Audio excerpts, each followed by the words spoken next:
Dans le prochain épisode de Demain nous appartient, Swasik est libéré de sa garde à vue, les recherches reprennent pour identifier le tueur de Vince, Aaron commet une erreur et Marianne gâche le rendez-vous galant de Gilles.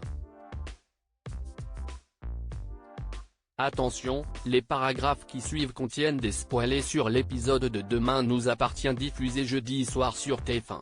Si vous ne voulez rien savoir, ne lisez pas ce qui suit. Jeudi 28 septembre dans Demain nous appartient. Swasik est libéré et Victoire boit un verre avec Benjamin au spoon.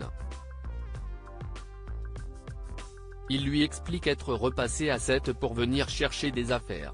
Il n'a d'ailleurs pas très envie de croiser du monde. Toutefois, il lui assure qu'il passera saluer ses anciens collègues à l'hôpital.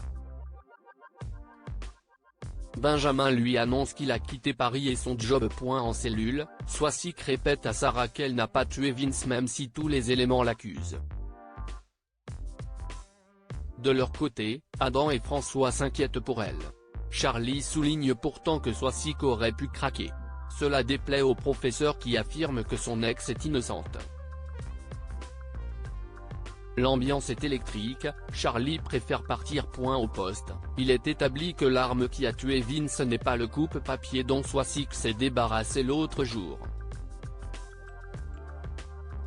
De plus, les images filmées par la voiture de Benjamin indiquent que le meurtre du professeur de yoga s'est déroulé avant que Swasik ne quitte l'hôtel à son tour.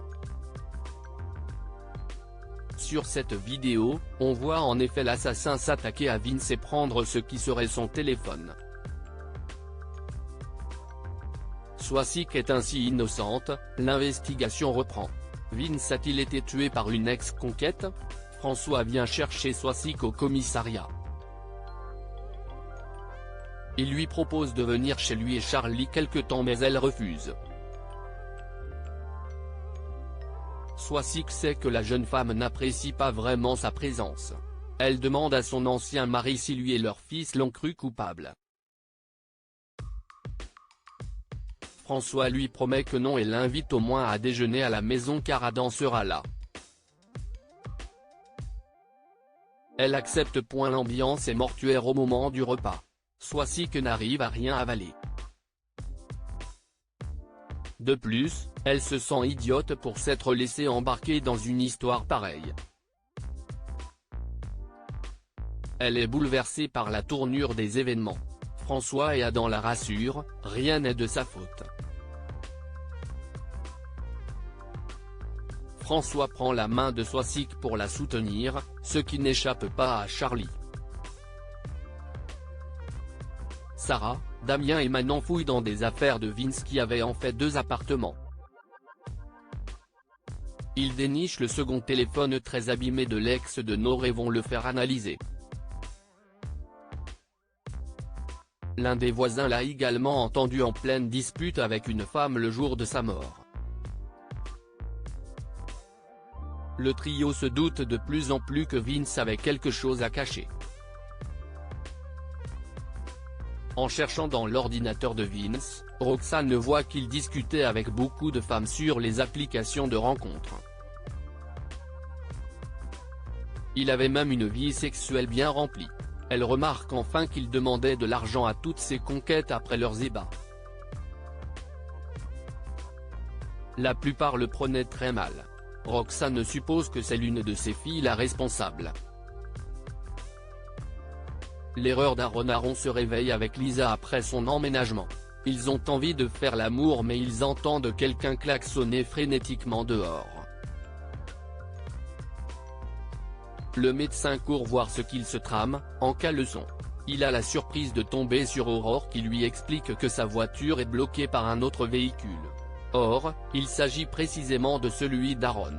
Il s'empresse de lui libérer la route. Amel et Lisa déballent les courses qu'Aaron a commandées par internet. L'ado n'est pas convaincu par les aliments qu'il a achetés car tout lui semble trop sain. Elle trouve également du lubrifiant dans l'un des paquets charrie Lisa. Cette dernière est gênée et prétend que ce n'est pas pour elle. Elle recache le tube précipitamment quand Aaron les retrouve. Plus tard, Lisa avoue à Aaron qu'Amel, Victoire et elle aiment manger des cochonneries, il faudra donc qu'il revoie la liste de ses emplettes. Ils sont néanmoins rejoints par Aurore qui a compris que son nouveau voisin a en fait récupéré les achats des douaniers. Ils referont l'échange. Marianne gâche le rendez-vous galant de Gilles et se Gilles a acheté des merguez pour Séverine. La patiente veuve de Marianne vient en effet faire un barbecue chez sa médecin et Renaud pour le rencontrer. Hélas, la mère de Chloé est contre l'idée de manger ces aliments car cela manque de classe d'après elle et son mari est assez d'accord. Marianne reprend la main sur le déjeuner et envoie son frère se changer. Sauf que Gilles était déjà prêt. Elle le somme de se rendre plus élégant. Il finit par accepter de mettre une chemise. Plus tard, Séverine débarque enfin. Elle est stressée à l'idée de rencontrer Gilles. Celui-ci finit par les rejoindre. Gilles fait déjà quelques gaffes mais cela ne rebute pas Séverine. En revanche, cela agace Marianne. Gilles glisse qu'il aurait préféré faire un barbecue et Séverine répond qu'elle adore ça. Il propose d'en organiser un la semaine prochaine mais elle ne relève pas. Ils discutent ensuite des travaux de la maison de Gilles. Marianne souligne que ce dernier construit tout lui-même et s'énerve lorsque le principal intéressé précise qu'il a des amis pour l'aider. La docteure voudrait que Gilles cesse de se déprécier devant Séverine.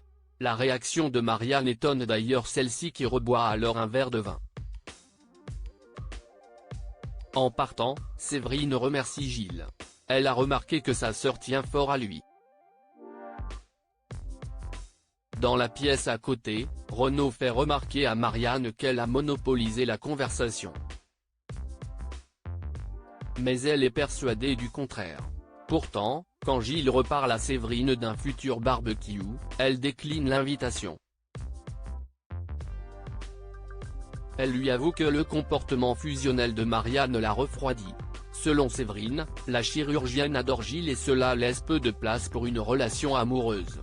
Elle s'excuse et part. Gilles rapporte tout à Marianne car il pense que Séverine a raison. Il décide donc de venir habiter à 100% ici le temps de sa convalescence. Marianne s'empresse de réécrire à son invité.